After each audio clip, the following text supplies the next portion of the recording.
টাকা ছাড়া এই দুনিয়ায় নাই রে কোনো দাম।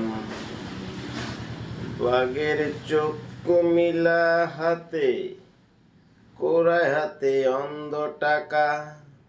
দিনকে রাত করে আর ডানকে করে বাম। টাকা ছাড়া এই দুনিয়ায় নাই রে কোনো দাম। বিষয়টি হচ্ছে, আমি বোঝাতে চাচ্ছি, যারা এই টাকাগুলো মানে নকল টাকা বের করতেছে, কপি, ওনারা ব্রেনটি এইখানে না খাটিয়ে অন্য স্থানে যদি খাটাইতো, আমার নিশ্চিত নিশ্চিত ওনারা একটা না একটা সফলতা পেত।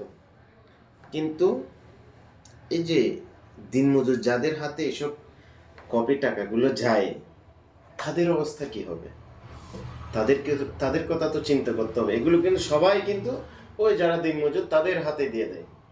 আপনারা একটু সচেতন হবেন, মানবিক হবেন, এই কাজ থেকে দূরে সরে দাঁড়াবেন। ধন্যবাদ, ভালো থাকবেন।